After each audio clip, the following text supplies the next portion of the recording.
Buenos días, hoy vamos a finalizar el tema de la regla del L'Hopital que se aplica a formas indeterminadas. Recordemos que tengan la forma 0 sobre 0 o infinito sobre infinito, y donde resolvemos estas indeterminaciones en los límites al derivar arriba y derivar abajo, derivar numerador y denominador.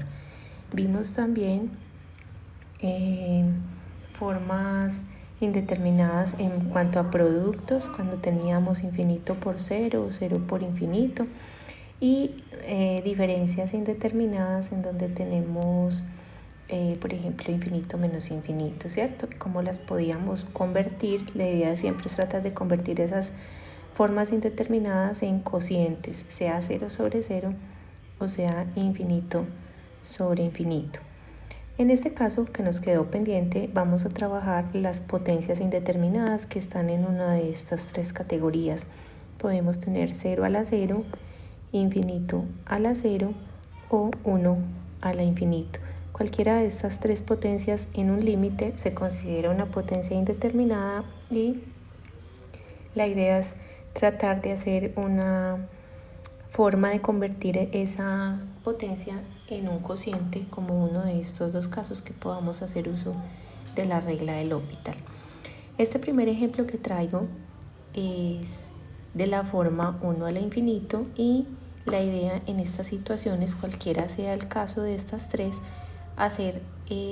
tratar de tomar el logaritmo natural de la función, hallar el límite y luego devolverse. Ya vamos a entender un poco mejor qué es eso de devolverse. Para este límite tenemos claro que la función y es o f de x 1 más seno de 4x todo elevado a la cotangente de x. Esta expresión es mi función, ¿cierto? Tiene una base y tiene un exponente.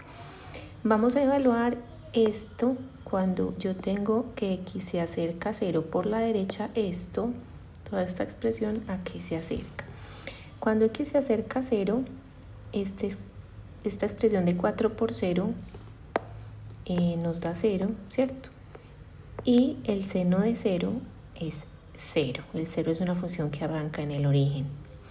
Entonces todo esto se da 0. Me da 1 más 0, digamos que esto tendría la forma 1. El exponente, la cotangente, acá haciendo un pequeño paréntesis, cotangente de x es 1 sobre la tangente de x, y es lo mismo que decir coseno sobre el seno. Cuando nos acercamos a 0, el coseno de 0 se acerca a 1. El seno de 0 se acerca a 0. Entonces nos da 1 sobre 0. 1 dividido un número muy cercano a 0, eso es un número infinitamente grande. Entonces nos daría 1 a la infinito. Esta es una de las categorías que tenemos acá como potencias indeterminadas, y vamos a resolverla como. Vamos a sacar el logaritmo natural a los dos lados. Entonces logaritmo natural de y será igual al logaritmo natural de 1 más seno de 4x todo a la cotangente de x. Como saqué logaritmo a los dos lados, voy a aplicar la propiedad de los logaritmos que dice que yo este exponente lo puedo traer aquí adelante, y que esto queda como que el logaritmo natural de y es cotangente de x por el logaritmo natural, de 1 más seno de 4x. Cogimos ese exponente y lo trajimos efectivamente aquí adelante usando las propiedades de los logaritmos. ¿Qué vamos a hacer ahora? Vamos a mirar así como está, vamos a evaluar el límite, ya no de la función original, sino de este, que es el logaritmo de la función original. La función original era y igual a esto. Ahora yo voy a sacar el límite no de esto como está, sino de el logaritmo natural de y, de esta expresión, después de aplicarle la propiedad de los logaritmos. Entonces esto va a quedar como que el límite cuando x se acerca a 0 por la derecha del logaritmo natural de y será el límite cuando x se acerca a 0 por la derecha de cotangente de x por el logaritmo de 1 más el seno de 4x. lo que hice a los dos lados fue hallar el límite, ¿cierto? Entonces vamos a seguir con esta idea. Vamos a evaluar ahora este límite como lo tengo así. Recordemos que cuando x se acerca a 0 dijimos que la cotangente se acercaba a infinito. Cuando x se acerca a 0, 4x se acerca a 0. Seno de 0 da 0. Me queda 1. El logaritmo de 1 es 0. Entonces esto se volvió un producto indeterminado. Es uno de los casos que vimos previamente que se aplica la regla del L'Hopital cuando logramos que este producto indeterminado se vuelva un cociente.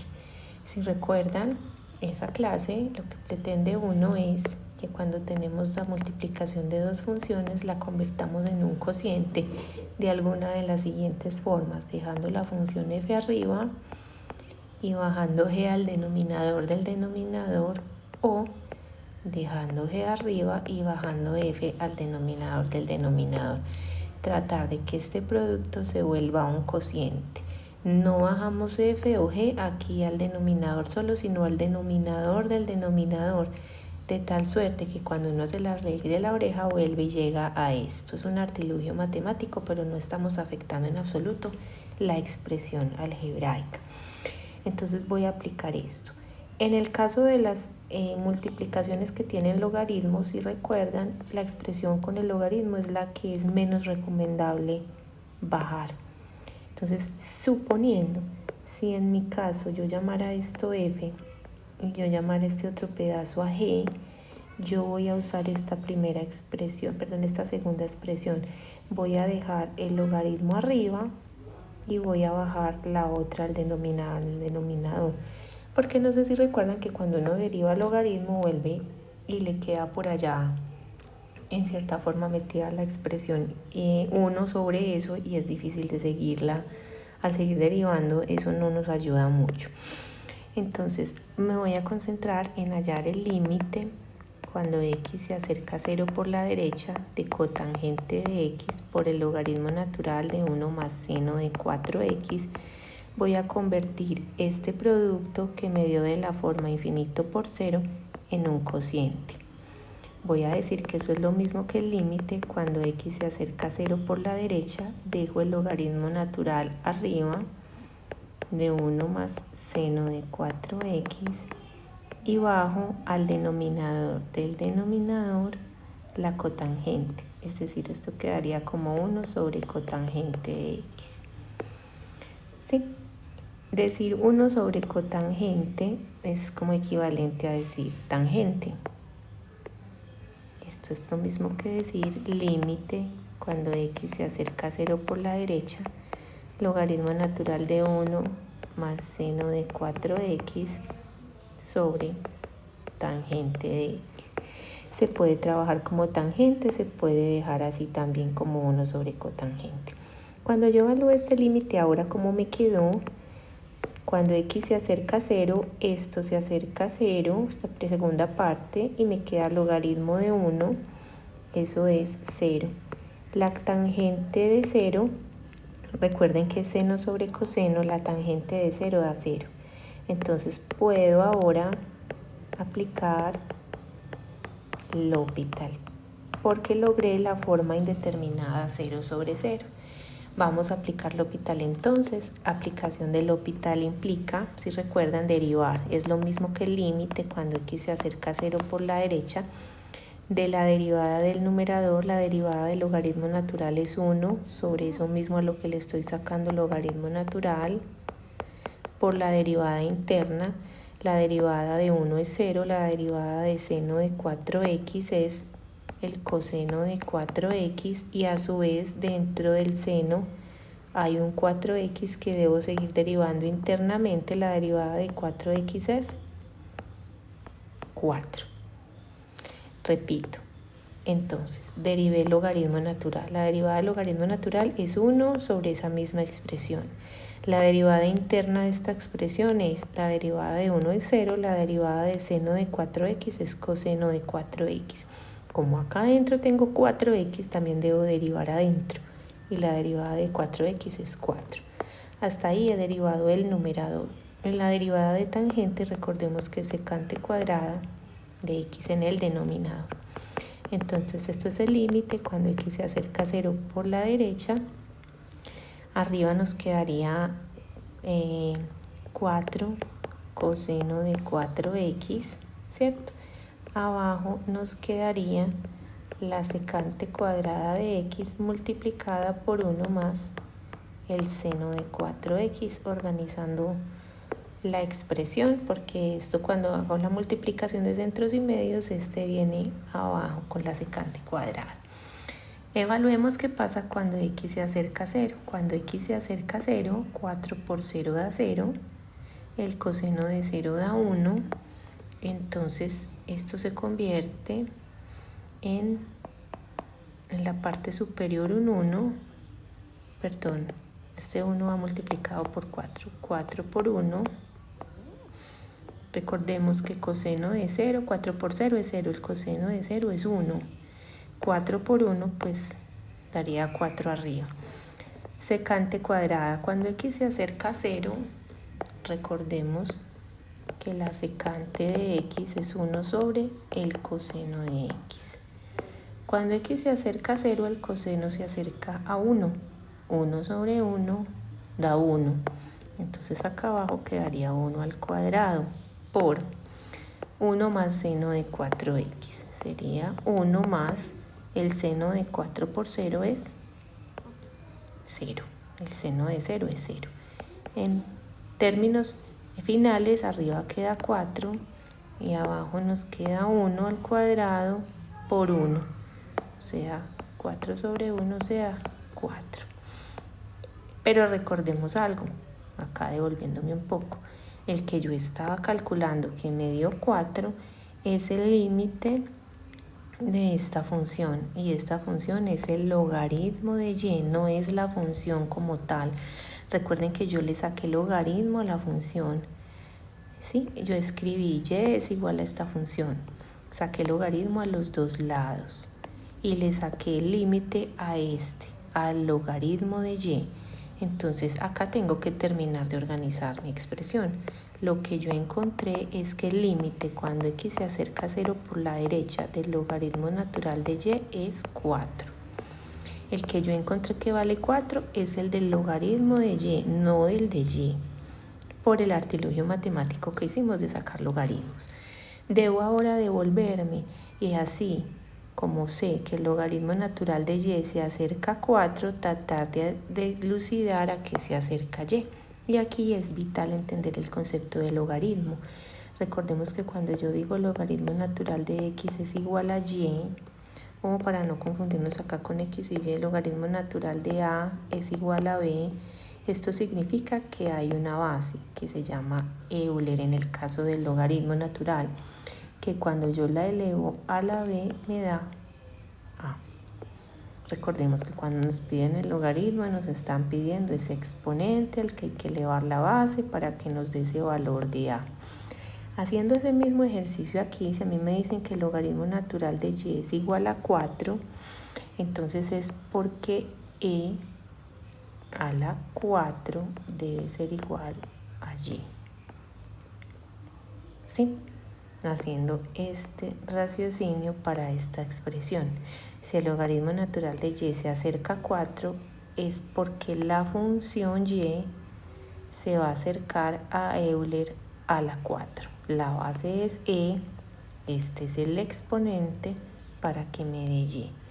Entonces nuestra respuesta de la función es e a la 4. Cuando x se acerca a 0, el límite de esta función que nos entregaron aquí, 1 más seno de 4x a la cotangente de x, que tenía la forma 1 elevado a la infinito, este límite en realidad vale e a la 4. ¿Sí? Esta sería la respuesta final del ejercicio. Vamos a hacer otro ejercicio más para que ustedes miren cómo funciona. Acá tengo varios de los límites.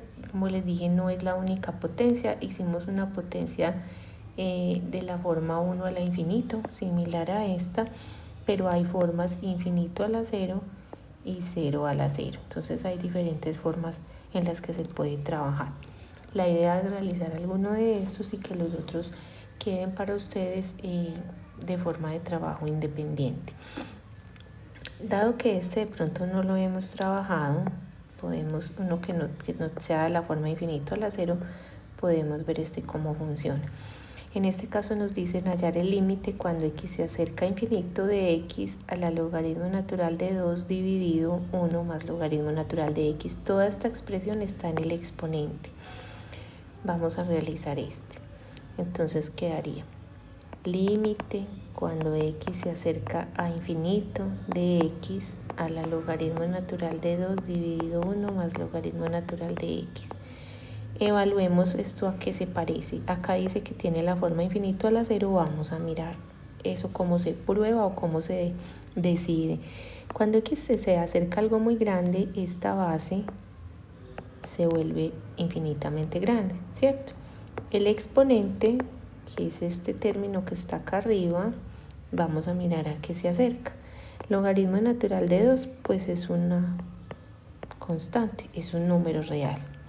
Abajo nos queda uno más logaritmo natural de infinito, porque recuerden que estamos diciendo que x se acerca a un valor infinitamente grande.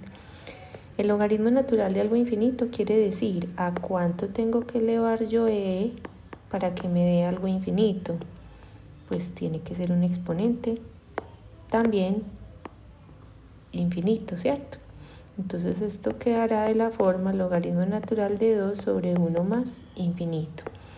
Logaritmo natural de 2 es una constante si el denominador es supremamente grande, una constante dividido un número infinitamente grande, eso se acerca a 0, ¿cierto? Como eso se acerca a 0, esto se acerca a 0, entonces mi límite tiene la forma infinito a la 0. Y lo que vamos a hacer es tratar de eliminar esa indeterminación sacando, como dijimos, el logaritmo natural a los dos lados. Acá, ¿quién es y? Y es x a la logaritmo natural de 2 sobre 1 más logaritmo natural de x. Voy a sacarle el logaritmo natural a y, entonces me queda el logaritmo natural de lo de la derecha. Logaritmo natural de aquí, x a la logaritmo natural de 2 sobre 1 más logaritmo natural de x. ¿Cierto? Saco logaritmo natural a la izquierda y logaritmo natural a la derecha. Todo esto que está acá arriba en el exponente, según la propiedad de los logaritmos, yo lo puedo bajar acá adelante. Entonces nos va a quedar que el logaritmo natural de y es el logaritmo natural de 2 sobre 1 más el logaritmo natural de x multiplicado por el logaritmo natural de x. Bajé todo este exponente, lo bajé aquí, ¿cierto? Entonces ya nos queda, voy a quitar este paréntesis de pronto para no confundirlos, voy a bajar este exponente que está resaltado, y ese exponente que está resaltado ahora es esta expresión que puse adelante de la función. Muy bien. Vamos ahora a ver este límite, si lo volvemos a evaluar, cómo queda. Recuerden que estábamos hallando el límite cuando x se acercaba a infinito del logaritmo natural, ahora de este caso, logaritmo natural de 2 sobre 1 más logaritmo natural de x por el logaritmo natural de x. Lo primero que hice fue sacar logaritmo natural a ambos lados, apliqué la propiedad de los logaritmos y traje esta expresión adelante. Ahora voy a hallar el límite cuando x se acerca a infinito de esta expresión, que es el logaritmo natural de y.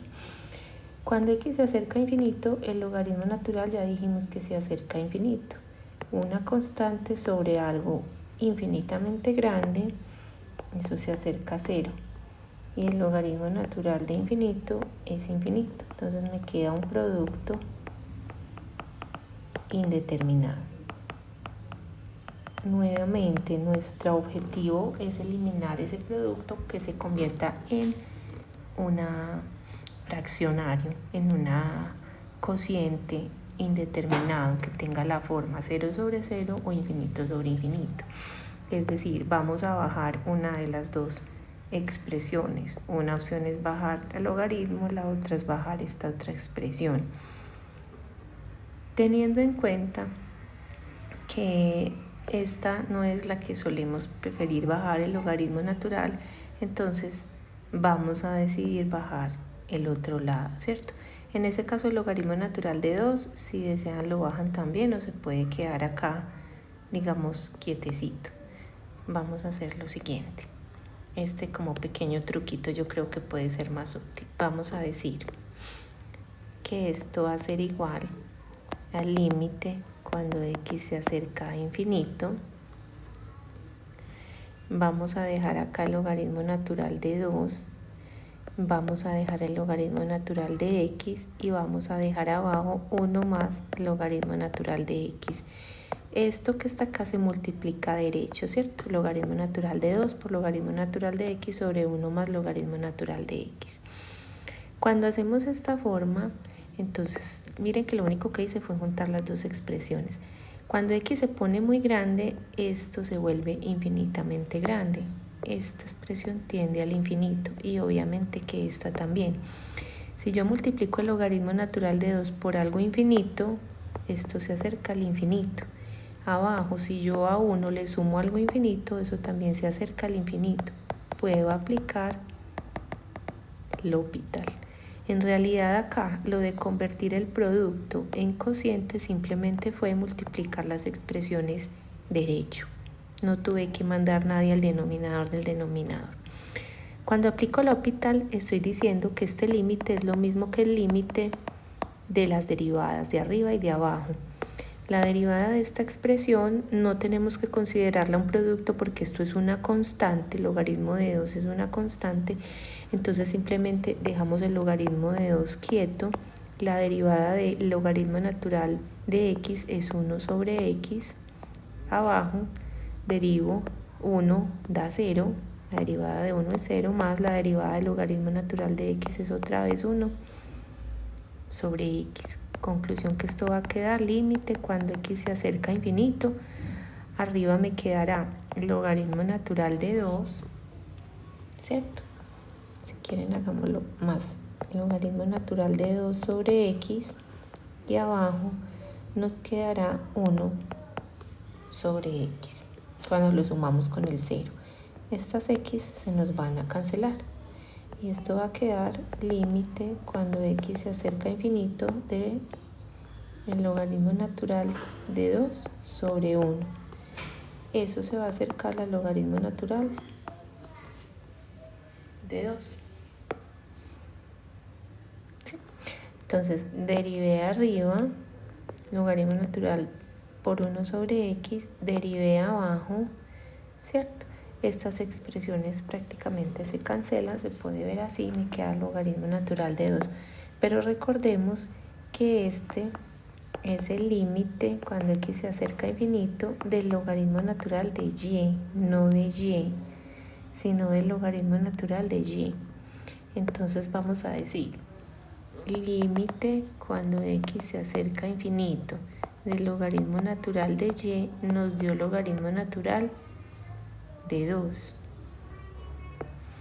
Entonces, si este logaritmo natural de y, el límite se acerca al logaritmo natural de 2, entonces el límite cuando x se acerca a infinito de y, de la función y, será igual a e elevado a este valor, e a la logaritmo natural de 2.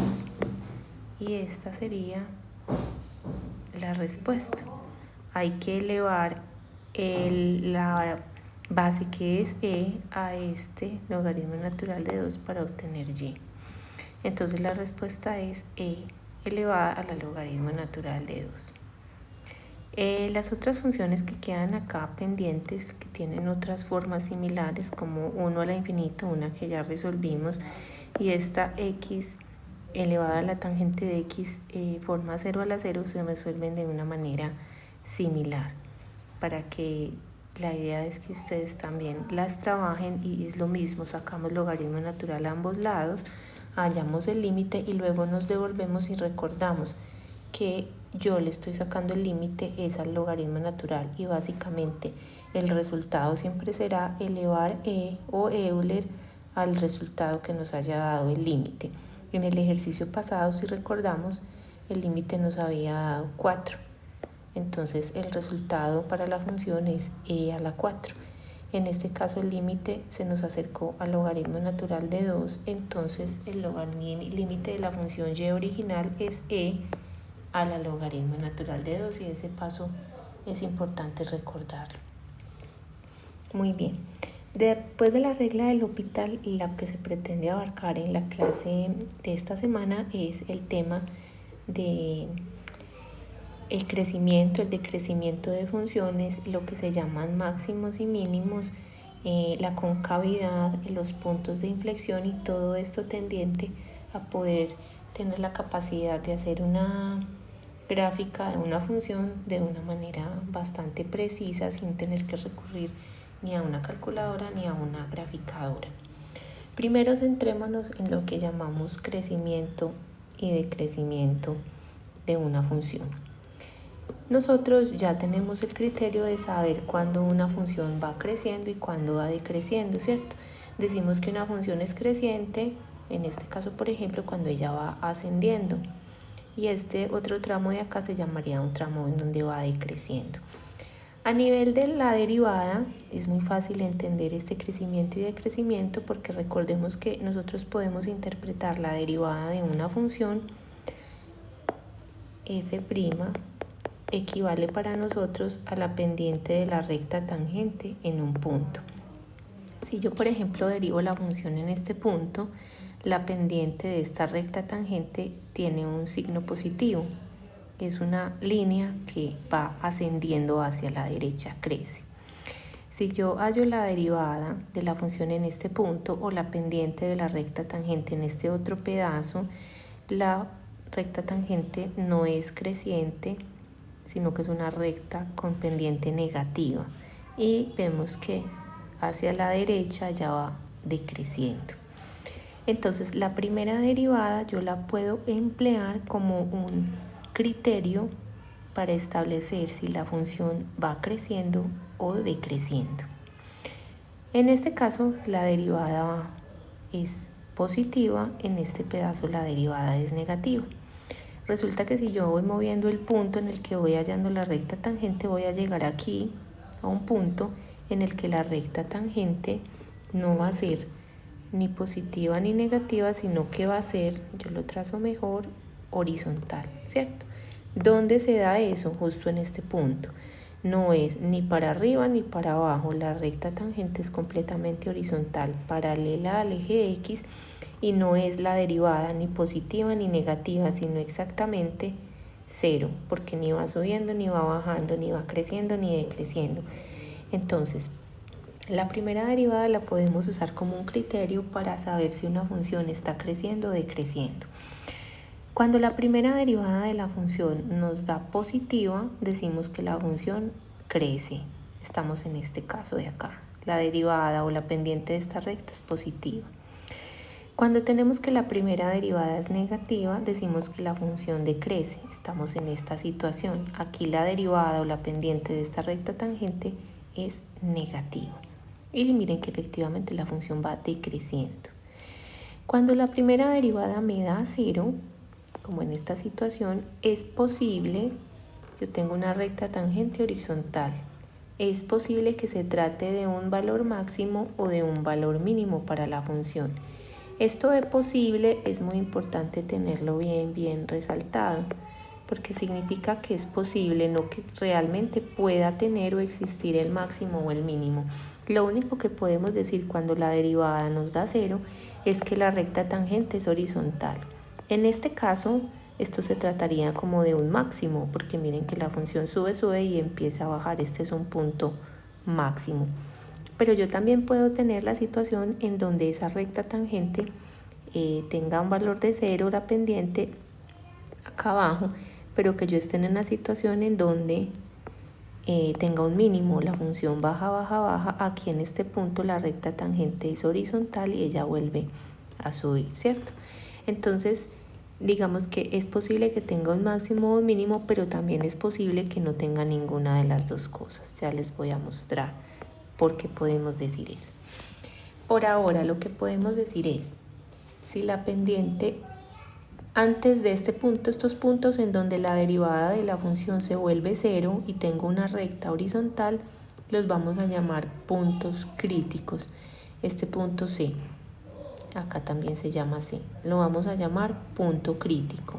¿Por qué? Porque puede ser un máximo o puede ser un mínimo. Esos puntos críticos los establecemos como cuando la primera derivada se vuelva 0. Entonces vamos a decir, si f' de x es igual a 0, hay un punto crítico. ¿Qué significa crítico? Que es un posible máximo o mínimo. Posible. La forma de establecer si efectivamente se trata o no de un máximo o de un mínimo es evaluando cómo es el signo de la derivada antes y después de ese punto crítico. Me explico. Acá arriba la recta tangente tiene pendiente en 0. Es una recta horizontal. Yo lo visualizo y tengo muy claro que eso es un máximo, pero recuerden que no necesariamente vamos a tener disponible la gráfica para evaluarlo. Puede ser una ecuación, nos dan la función, nos dan la expresión algebraica y queremos saber si es un máximo o no. ¿Cuál es el criterio? Evaluar cómo es el signo de la derivada antes y después de ese punto crítico. Antes de este punto crítico yo veo que la derivada es positiva y después es negativa. Cuando se da este cambio de positivo a negativo antes y después de un punto crítico, entonces yo tengo un máximo, lo que dice acá. F' de x cambia de positiva a negativa, hay un máximo relativo. ¿Por qué un máximo relativo? Porque yo puedo tener una función que haga esto, entonces este será un valor máximo, este será otro y este será otro. Hay 3 máximos. Este es el máximo más máximo, por decirlo de alguna manera, de todos. Este también es un máximo, no es tan alto como este, pero es un máximo relativo. Y este se llamaría el máximo absoluto. Igual acá hay un mínimo y aquí hay otro mínimo.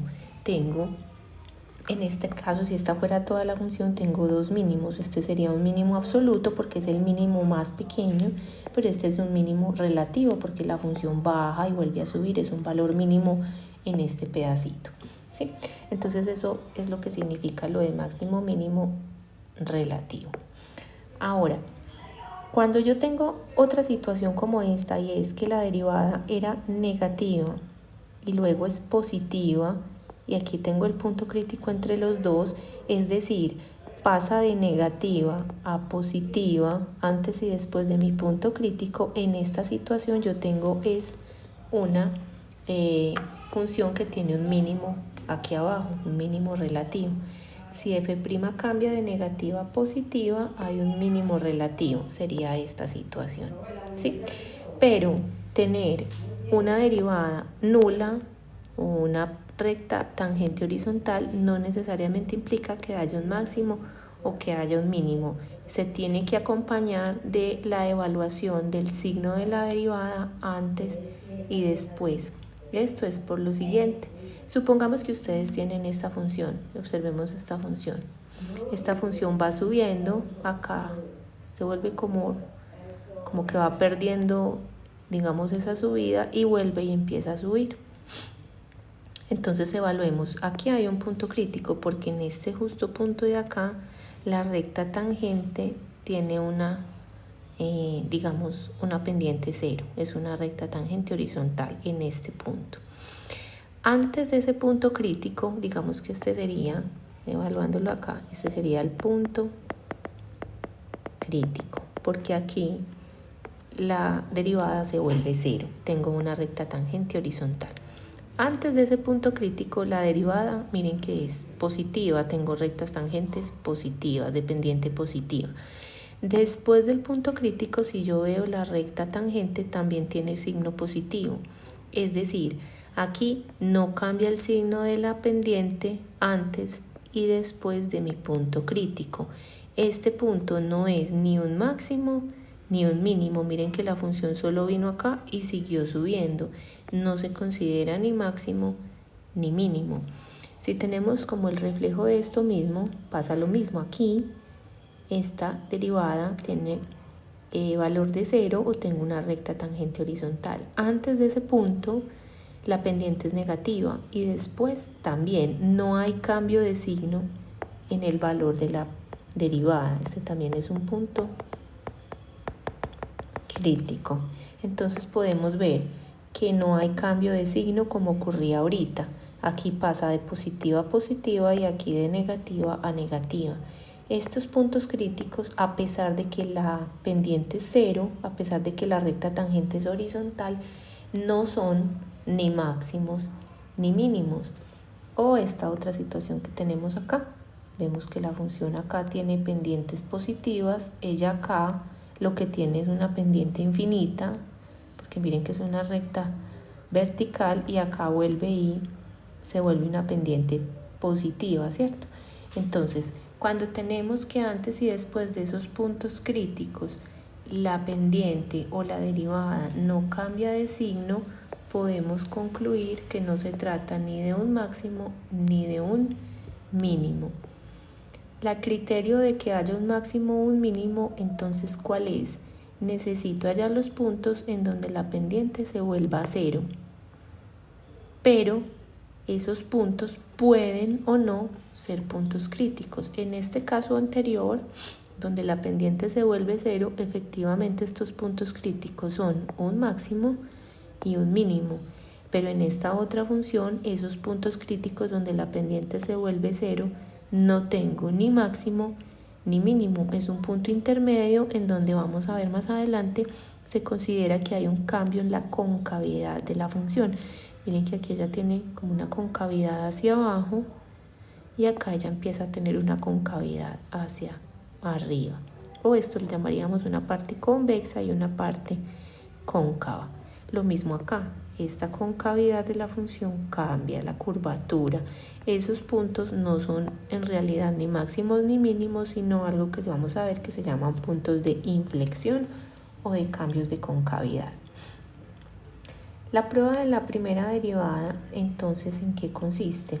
En determinar dónde podrían haber esos puntos críticos y ver si sí o no son máximos y mínimos. Implica evaluar el signo de la derivada antes y después, a ver si efectivamente ese signo está cambiando.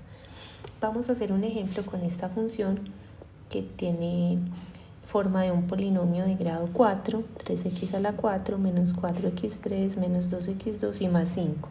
Nos dicen que hallemos los puntos críticos, cuáles son esos puntos críticos y mirar si son máximos o son mínimos, porque no necesariamente los puntos críticos tienen que ser un máximo o un mínimo. Ya sabemos que es posible que sí, pero también es posible que no. ¿Qué pasos vamos a seguir en estos casos? Primero es derivar la función, porque recordemos que cuáles son los puntos críticos donde la primera derivada se vuelve 0. Después de derivar la función, miramos dónde se vuelve 0, dónde es mi posible máximo o mínimo. Luego examinamos si efectivamente antes y después de ese punto crítico la derivada me cambia de signo. Si cambia de signo de positivo a negativo, tengo un máximo. Si cambia de negativo a positivo, tengo un mínimo. Y establecemos entonces si se trata o no de máximos y mínimos. Vamos a hacerlo para este ejercicio. Lo primero es derivar la función. La derivada de 3x a la 4 es 12x a la 3. La derivada de 4x a la 3 sería 12x a la 2. La derivada de 2x2 sería 24x. Y el 5, digamos que se volvería a 0 en el derivar, ¿cierto? Entonces esta derivada me quedó así. Lo que vamos a hacer es factorizarla. Voy a sacar de factor común 12, todos los términos se dejan dividir por 12 y x es como el máximo factor común que puedo sacar. Si yo saco factor común 12x, este primer término me queda x a la 2 menos este segundo término, si saco 12x de factor me queda x, y este último me quedaría 2. ¿Sí? Entonces lo único que hice fue derivar y factorizar. Como yo quiero saber esta derivada dónde se vuelve 0, es como sacarle los ceros a un polinomio de grado 3. Lo ideal es factorizar, si es posible, para poder establecer en qué puntos ese polinomio se vuelve nulo. Esto que quedó acá adentro, que viene siendo como un trinomio de la forma x2 más bx más c, también lo vamos a tratar de factorizar. F' de x será igual al 12x, y tratemos de factorizar ese trinomio de la manera tradicional. Sacamos la raíz del primer término. Recordemos que este signo va en el primer paréntesis y menos por menos más va en el segundo paréntesis. Y necesitamos una pareja de números que multiplicados nos den menos 2 y sumados nos den menos 1. Esos números serían el menos 2 y el 1 positivo. Verificamos siempre, menos 2 por 1 nos da este menos 2 y menos 2 más 1 nos da este menos 1, está correctamente. ¿Dónde se vuelve 0 esto, cierto? ¿Dónde se vuelve 0? Entonces, este se vuelve 0 cuando x es igual a 0. Este se vuelve 0 cuando x es igual a 2. Y este se vuelve 0 cuando x es igual a menos 1. Como ellos están multiplicando entre sí, cuando alguno de esos términos o factores se vuelva 0, mi derivada se va a volver 0. La primera opción es en x igual a 0, la segunda es en x igual a 2 y la tercera es en x igual a menos 1. Estos entonces son los que yo llamo puntos críticos. Es decir, puede que sean máximos o mínimos, o puede que ninguna de las dos. Eso es lo que tengo que establecer. Entonces digamos que está primero de derivar la función, establecer donde se hace 0, ya lo encontramos, hallamos nuestros puntos críticos. ¿Qué sigue? Evaluar si antes o después hay cambio de signo, ¿sí? Esto de antes y después cambia de signo, la mejor manera y estrategia de hacerlo es usando el esquema que tradicionalmente conocemos como el cementerio, en donde evaluamos para cada uno de los intervalos cómo se va a comportar la función en general, porque está hecha por 3 tramos.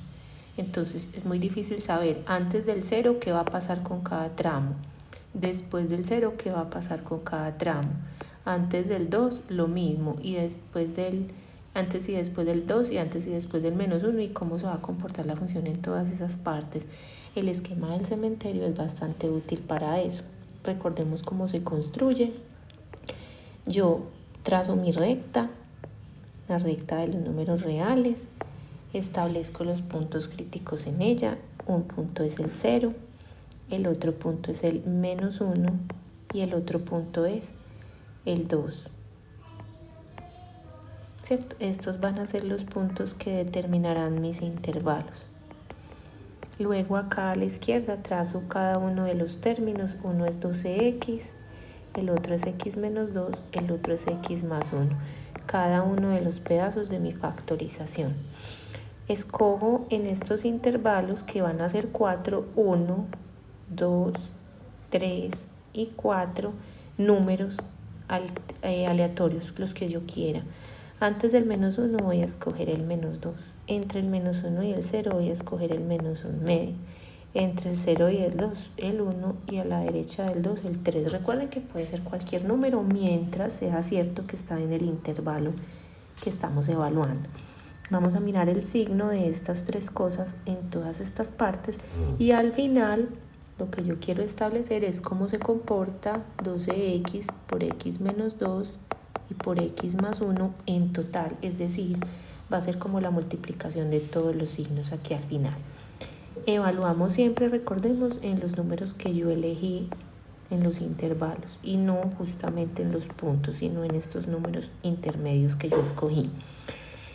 Cuando yo evalúo 12x, cuando x vale menos 2, eso me dará negativo. Recuerden que no importa tanto cuánto da, sino el signo. 12x por un valor como menos 1 medio, que es negativo, será negativo. 12x por un valor como 1 que es positivo, y en el caso de 3 también será positivo. Vamos con el x menos 2. Si x vale menos 2 y yo le resto otros 2, eso será negativo. Si x vale menos 1 medio y yo le resto 2, eso será negativo. Si x vale 1 y yo le resto 2, gana el negativo. Si x vale 3 y yo le resto 2, ahí ya será positivo. Y por último, en x más 1. Si x vale menos 2 y yo le sumo 1, gana el negativo. Si x vale menos 1 medio y yo le sumo 1, gana el 1 que es positivo. En el caso del 1 y el 3, pues la expresión final será positiva porque ambos números son positivos. Cuando hacemos la ley de los signos, entonces vemos que la multiplicación de 3 negativos, menos por menos será menos, acá será más, acá será menos y acá será más. La multiplicación de los 3 signos que yo tengo ahí. Listo. En conclusión, todo esto, que recordemos que es la derivada de mi función, donde se vuelve 0 en estos puntos verdes que tengo críticos. Este punto, que es un punto crítico, el menos 1, vemos que antes y después la derivada cambia de signo, ¿cierto? Aquí hay un cambio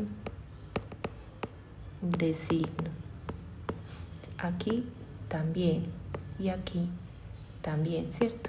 Cambio de signo. Es decir, podemos establecer que aquí cambia el signo, que aquí también y que aquí también. Eso nos da indicios de que efectivamente hay un máximo o un mínimo, pero ¿cuál de los dos? Esa es la idea de establecerlo. Entonces evaluemos este punto acá. Si la derivada venía siendo negativa, es decir, la pendiente de la recta tangente era así, y después del menos 1 lo tengo por acá, y después del menos 1 ahora la derivada es positiva, ¿cierto? Entonces yo tengo un mínimo relativo. No sé si es absoluto, porque no sé cuánto vale ahí, hasta dónde sube, hasta dónde baja. En este caso tenemos un mínimo, ¿cierto? Porque la derivada pasó de negativa a positiva. En 0, en el caso del 0 por acá, si tuviéramos el 0, estamos viendo que antes del 0 la derivada era positiva, entonces tenemos, digamos que unas rectas tangentes así positivas. Después del 0, la recta tangente tiene signo negativo. Acá en 0, entonces decimos que hay un máximo relativo. Aquí en el 2, también vemos que cambia de negativo a positivo. Estamos como en esta misma situación del menos 1, ¿cierto? Si aquí está el número 2, antes del 2 las rectas tangentes tenían signo negativo, después del 2 tienen signo positivo, tenemos otra vez un mínimo relativo. Si la función solo tiene dos mínimos y un máximo, porque no hay otras formas, no ya investigamos todo el espectro, todos los reales, y estos son los únicos puntos en donde efectivamente hay máximos o mínimos, entonces yo ya puedo establecer que este máximo no es relativo, sino que es el máximo máximo, es el único, es un máximo absoluto. Y que aquí en menos 1 y en 2 hay dos mínimos. ¿Cuál será el más mínimo de los dos? Pues habría que evaluar la función en menos 1 y la función en 2 para saber efectivamente cuándo es que se vuelve el máximo o el mínimo. Entonces, yo subo un poco esto para acá. ¿Sí? Y vamos a mirar cuánto vale la función en menos 1. Cuánto vale la función en 0 y cuánto vale la función en 2. ¿Cómo hacemos eso? Reemplazando el valor de x, que es menos 1, 0 y 2, en la función original. Y la función original, en nuestro caso, era esta de acá. Entonces, uno de nuestros puntos críticos es el menos 1. Cuando x vale menos 1, me voy a robar esta expresión para poderla tener acá abajo y evaluarla. Vamos a copiarla y vamos a pegarla por acá para tener el valor.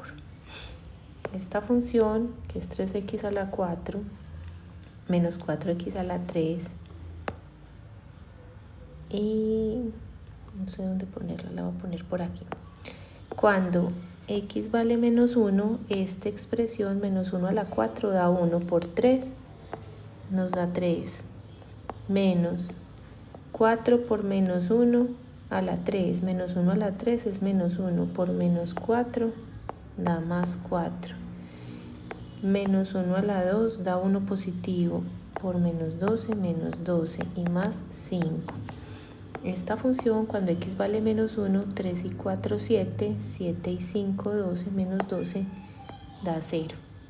Entonces el punto menos 1,0 es un mínimo. Porque x vale menos 1 y me dio que y o que la función valía 0. No estoy evaluando la derivada, estoy evaluando la función original, cuánto vale en ese punto. Es decir, este punto es el punto en el que la función se vuelve con pendiente 0 y aquí es donde es el mínimo. Cuando x vale 0, entonces este primer término da 0, este da 0, este da 0, me da que f de 0 da 5, ¿cierto? Entonces decimos que en el punto 0,5 hay un máximo. Ahí es donde está el máximo de la función, en 0,5. Y cuando la función vale 2, evaluamos este mismo función en 2 y nos queda 3 por 2 a la 4 menos 4 por 2 a la 3 menos 12 por 2 a la 2 y más 5. Al hacer todo esto acá nos queda 2 por 2 4 por 2 8 por 2 16, 16 por 3, eso da 48, menos este 2 a la 3 da 8, 8 por 4 nos da 32, menos 2 a la 2 da 4, 12 por 4, 48 y más 5.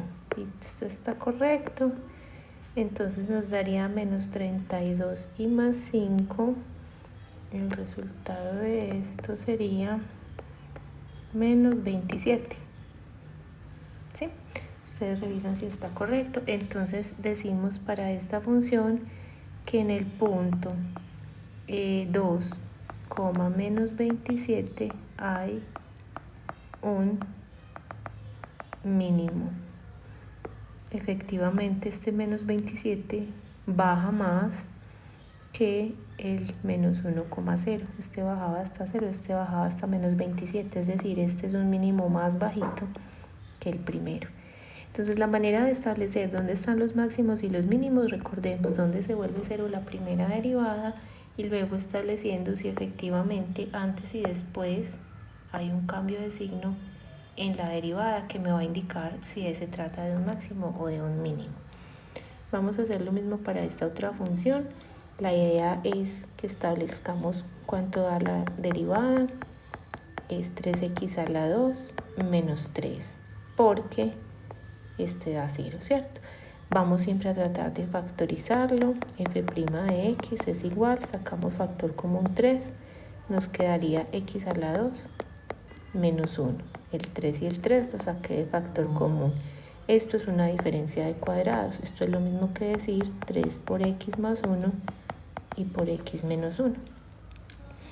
Puntos críticos. Donde se vuelve 0 mi derivada es x igual a menos 1 y x igual a 1. Porque ahí es donde se vuelven 0 mis paréntesis. El 3 no influye en absoluto. Ellos son los que pueden volver 0 la derivada. Este cuando vale menos 1 y este cuando x vale 1. Esos puntos entonces son posibles, perdón, por acá se me saltó esto, lo llamaremos posibles máximo o mínimo. La manera de en realidad decir si sí o no se trata de un máximo o un mínimo y de determinar efectivamente en cuál de los dos casos tengo es hacer este esquemita que decíamos del cementerio. Entonces nuevamente trazo mi recta de los reales, ubico el menos 1 ubico al 1, esos son los que establecen mis intervalos. Acá como solo hay 2 valores, solo salieron 3 intervalos. En el caso pasado que teníamos 3 puntos críticos, nos salían más intervalos, ¿cierto? Acá ubico mis x más 1, mi x menos 1 y la multiplicación de x más 1 por x menos 1 y si quieren por el 3. En realidad el 3 no va a afectar el signo de esto, ¿cierto? Entonces sea que lo pongamos o que no lo pongamos, el signo no va a cambiar. Si a mí me da que x más 1 por x menos 1 es negativa, cuando yo lo multiplique por 3 seguirá siendo negativa. Entonces ese 3 no afecta en realidad el signo, que es lo que nos interesa aquí. Escojo valores en esos intervalos. A la izquierda del menos 1 el menos 2. Entre el menos 1 y el 1 puede ser el 0 y a la derecha del 1 el 2. Y en esos puntos son los que voy a evaluar. X más 1 cuando x vale menos 2 tiene un signo negativo. Acá tiene un signo positivo y aquí signo positivo. X menos 1 cuando x vale menos 2 tiene signo negativo. Cuando vale 0 también es negativo y cuando vale 2 ya es un signo positivo. La multiplicación de esos dos signos acá nos da menos por menos más por menos menos y más por más más. Y vemos que efectivamente aquí hay un cambio de signo, ¿cierto? Como va de positivo a negativo, entonces decimos que tenemos en este caso un máximo. En este caso también vemos que antes y después hay un cambio de signo, ¿cierto? Cambio de signo. Y como es de negativo a positivo, entonces en este caso decimos que tenemos un mínimo. La función solo tiene un máximo y solo tiene un mínimo. ¿Dónde están esos máximos y esos mínimos? Entonces el máximo estará en f de menos 1. Cuando la función vale menos 1, acá en la función original, menos 1 al cubo, entonces es menos 1 al cubo, menos 3 por menos 1 y más 2. Estoy reemplazando menos 1 aquí en la función original, ¿sí? Menos 1 al cubo, menos 3 por menos 1 y más 2. Esto me dará menos 1 más 3 y más 2. Eso da 4. Entonces el máximo está en menos 1,4. Ahí se ubica el máximo de mi función. El mínimo es cuando la función, el x vale 1 positivo. Cuando x vale 1 positivo, acá nos da 1 al cubo menos 3 por 1 y más 2. Esto dará 1 menos 3 y más 2. Esto da 0. Entonces en el punto 1,0 hay un mínimo. Este es el punto más bajo al que llega la función, a menos 1,0, y este es el punto más alto al que llega la función. La idea es empezar a construir todas estas herramientas para que luego podamos hacer efectivamente un trazo preciso, un bosquejo muy parecido a lo que es en realidad la función. Listo. Acá tengo otra expresión que tiene esta forma, f de x igual a x4 menos 8x2 más 3. Esta es muy similar a lo que estamos trabajando, la vamos a dejar a forma de trabajo independiente para que ustedes lo realicen en su tiempo de estudio. ¿Sí? Es hacer lo mismo que estábamos haciendo, derivamos, sacamos los puntos críticos, establecemos con el diagrama si efectivamente hay un cambio de signo antes y después del punto crítico para poder determinar cuál es el, digamos, el máximo o el mínimo, cómo se trata la situación. Listo, ahora tenemos una expresión diferente porque esta función, digamos que ya tiene más componentes, es decir, esta función es un cociente, ¿cierto? Tenemos algo arriba y algo abajo. Entonces cuando hallamos f' de x, en este caso tenemos que derivar esto como se derivan los cocientes. Recordemos que la derivada de un cociente es el denominador por la derivada del numerador. La derivada del numerador es 2x menos 1 menos, creo que voy a tener que traer esta expresión para acá abajo para que me quepa, menos el numerador es x a la 2 menos x menos 2 por la derivada del denominador. La derivada del denominador es 2x menos 6 y todo esto se debe dividir por el denominador elevado al cuadrado. Entonces establecer dónde esto se vuelve 0 se puede poner un poquito más extenso. Lo que vamos a hacer es tratar de ampliar toda esta situación, tratar de extenderlo para poder ir simplificando. F' de x vamos a decir que es igual, al hacer acá la propiedad distributiva, 2x por x a la 2, 2x a la 3, ¿cierto? 2x por menos 6x menos 12, x a la 2, 2x por 9 daría más 18x. Y hacemos lo mismo con el menos 1 por todos los términos de allá, que básicamente es cambiarles el signo. Nos queda menos x a la 2 más 6x y menos 9. Ahora vamos a hacer lo propio a este lado de acá. Multiplicamos propiedad distributiva. Voy a dejar el menos afuera para no confundirnos. Y vamos a hacer acá 2x por x2, 2x a la 3, 2x por menos x, menos 2x a la 2, 2x por menos 2, menos 4x. Y luego multiplicamos el menos 6, cambio acá un poquito de color, multiplicamos el menos 6 por x a la 2, por menos x y por menos 2. Ya estamos viendo acá que esto se está poniendo extremadamente extenso. Voy a tratar de que me quepa. Entonces sería menos 6x a la 2 más 6x y más 12, ¿cierto? Al terminar toda la expresión. Y el denominador sigue siendo el mismo, que es x a la 2 menos 6x y más 9, todo al cuadrado. Tratamos de juntar términos semejantes arriba, aunque lo prudente sería primero romper todo este paréntesis. Entonces f' de x es igual a 2x a la 3. Este término lo puedo sumar con este, ¿cierto?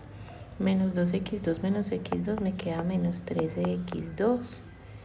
Este término 18x se puede sumar con este, 18x más 6x serían 22, no 24, 24x, ¿cierto? Menos 9. Y al romper el paréntesis aquí, entonces podemos sacarlo, ¿cierto? Aunque acá también podemos combinar el 2x2 con este y el menos 4x con este. Entonces, podemos dejar el menos ahí, digo 2x3, si junto menos 2x a la 2 menos 6x a la 2, nos queda menos 8x a la 2. Si luego sumo menos 4x más 6x, me queda más 2x y el 12 queda solito. En el denominador nos queda x2, menos 6x y más 9, todo al cuadrado. Seguimos acá, f' de x es igual, entonces podemos ver que este 2x a la 3, cuando este salga se van a cancelar, ¿cierto? Luego podemos ver que este menos 13x a la 2, este menos con este menos 8 se van a terminar sumando. Si a menos 13 le sumo 8 me da menos 5x a la 2, al sumar este con este. Luego si a 24x le resto 2x, me va a quedar más 22x, ¿cierto? Al juntar este con este. Y por último, si a 9 le resto 12, termina siendo una suma de negativos, me da menos 21, ¿cierto? Y acá abajo nos quedaría x a la 2 menos 6x y más 9, todo elevado al cuadrado. Entonces tenemos que averiguar cuándo se vuelve cero esa derivada. Y la idea es establecer básicamente cuándo se vuelve cero el numerador, porque el denominador no nos afecta la situación. En realidad el denominador no nos influye en el cálculo del cero, porque lo importante es cuando se vuelve cero lo de arriba.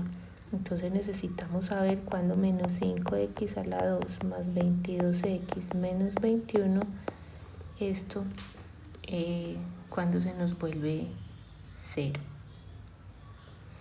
Y esto se vuelve como la solución de una ecuación cuadrática. Es exactamente la misma situación, tratar de ver cuándo se vuelve cero y hacer el diagrama para saber qué pasa antes y después con los signos de la derivada. Déjenme verificar si no cometimos ningún error acá en la multiplicación, para que entonces miremos si este término que está aquí se deja factorizar.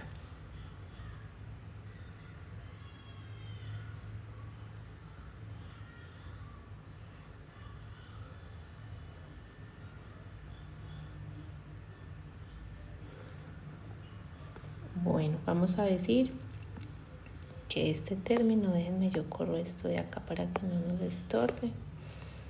Vamos a tratar de que este término se vuelva a cero. Para que esto se vuelva a cero y no tener este problema con este negativo, entonces voy a decir que le voy a cambiar el signo a todo. 5x2 menos 22x y más 21 debe ser igual a 0.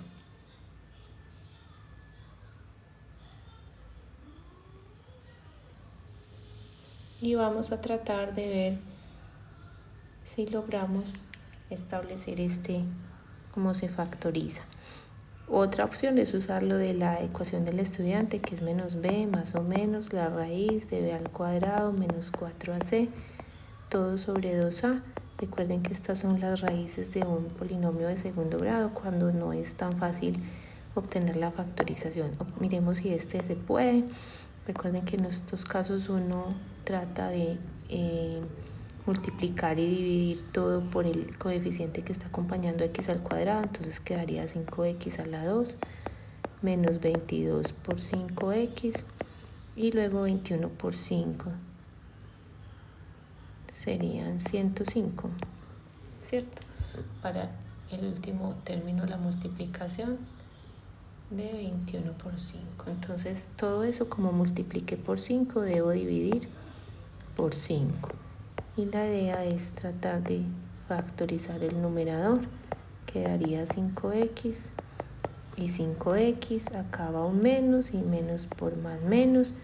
Necesitaríamos números que multiplicados nos dieran 105 y que sumados nos dieran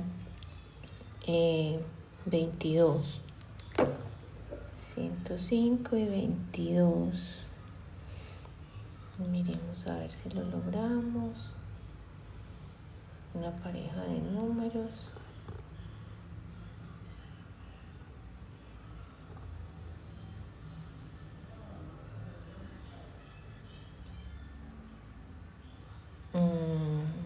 Estamos 105.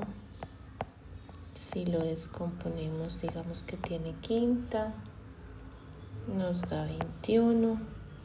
Esta tiene tercera que nos da 7, ¿cierto? Y esta tiene séptima que nos da 1. Entonces yo diría que podría ser el 15 con el 7. A ver si nos da 15 por 7. Cuando multiplicamos 15 por 7 nos da 105 positivo, y si a menos 15 le sumo menos 7 nos da menos 22. Entonces está bien esa factorización. Y no podemos olvidar el denominador, que es un 5. Este primer término se deja dividir por 5 Entonces voy a dividir el primer paréntesis. Nos queda que f' de x factorizándolo es igual a x menos 3 por 5x menos 7. Al factorizar dividiendo el primer paréntesis por 5 nos queda así. Esto es lo mismo que decir 5x a la 2 menos 22x más 21 si hacemos la propiedad distributiva. Recuerden que lo que nosotros estamos evaluando y queremos averiguar es en dónde se nos vuelve cero esa derivada. Entonces vamos a decir punto crítico. Puntos críticos en realidad, uno es cuando este se vuelve cero y otro es cuando este se vuelve cero. Serían 7 quintos y en 3. En esos dos lugares tenemos situaciones en donde la derivada se nos vuelve cero. La idea es establecer si se trata de máximos y mínimos. Puede que los dos sean, puede que solo uno de los dos. Tratar de ver entonces qué pasa en esos casos. La misma situación, construimos el esquema del cementerio. Yo tengo que seguir bajando esto, no pensé que el ejercicio fuera a llevarse tanto espacio. Entonces trazo la recta, ¿cierto? En esa recta ubico los puntos críticos, que son el 3. Si uno divide 7 entre 5, eso no es tan grande como 3, eso está a la izquierda, ¿cierto? 7 dividido 5 da 1 con algo. Entonces establezco un punto a la izquierda, puede ser el 0. Establezco un punto entre el 7 quintos y el 3. Puede ser el 2. Recuerden que 7 quintos es 1, algo, entonces el 2 está efectivamente a la derecha. Y a la derecha del 3 puede ser el 4. Acá ubico mis términos. 5x menos 7 y x menos 3, y al final quiero saber cómo es el producto de los dos. Y vamos a ver los signos. Cuando vale 0, x menos 3 tiene signo negativo. Recuerden que estos son mis intervalos. Cuando x vale 2, si a 2 le resto 3 es negativo, y cuando vale 4, ahora sí tiene signo positivo. En 0, si yo a 5 por 0 le resto 7, tendrá signo negativo. En 2, 5 por 2, 10 menos 7, ahora gana el positivo. Y 5 por 4, 20 menos 7, también gana el positivo. Acá entonces me va a quedar que esto es positivo, que esto es negativo y que esto es positivo. En 7 quintos entonces, como cambia de positivo a negativo, tenemos... estamos en esta situación, tenemos un máximo. En este caso en 3, que cambia de negativo a positivo, tenemos un mínimo. Y ya la parte de establecer cuánto valen los puntos del máximo y el mínimo, pues se los dejo a ustedes. Simplemente recuerden que es evaluar en 7 quintos y en 3 dónde está el valor de y, ¿cierto? ¿Cuánto vale y? En esos puntos exactamente, para poder establecer exactamente dónde queda el máximo y dónde queda el mínimo. Muy bien. Esta es otra función. Es una función que tiene forma exponencial, pero en teoría pues se hace el mismo ejercicio. Al evaluar la derivada, lo que nosotros vamos a hacer es derivar esto como un producto. El primero por la derivada del segundo, 4x más 1, más el segundo, 2x a la 2 más x menos 8, por la derivada del primero, que es el mismo e a la x. Cuando sacamos factor común e a la x, que los dos no tienen, nos queda 4x más 1 más 2x2 más x menos 8. Tratando de simplificar ahí adentro, nos queda que si sumamos este 4x con este, primero nos queda el 2x a la 2 solo.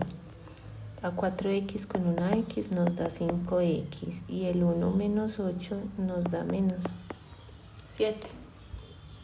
¿Sí? Entonces esa sería la derivada de la función la idea sería establecer esto cuando se vuelve cero. En realidad esta primera expresión jamás se va a volver cero. E elevado a la algo, eso jamás se va a volver cero. Entonces la única forma de que esto se vuelva cero es con esta parte. Los posibles puntos críticos van a estar ahora en este trinomio de la forma ax2 más bx más c, porque esta parte nunca va a contribuir a un cero. Entonces lo que hay es que factorizar esta situación. Como es un trinomio de la forma de x2 más bx más c, hay que hacer un proceso similar al anterior. Yo acá les voy a dejar cuánto da esa factorización, aunque la idea pues es que ustedes la realicen. Quedaría 2x más 7 por x menos 1. Entonces los puntos críticos estarían en menos 7 medios y en 1. Y en esos puntos críticos es donde hay que entrar a evaluar si hay o no cambios en el signo de la derivada antes y después, y establecer si tenemos o no máximos o mínimos.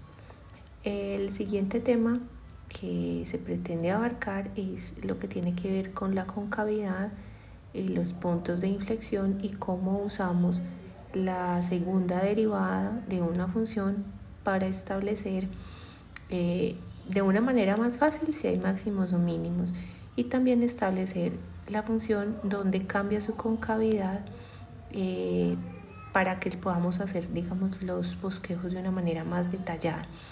Esa parte de la concavidad de los puntos de inflexión la vamos a ver en el siguiente encuentro, así que los dejo por ahora con esta parte para que ustedes también tengan forma de trabajar los ejercicios que se dejaron complementarios y que tengan un feliz día.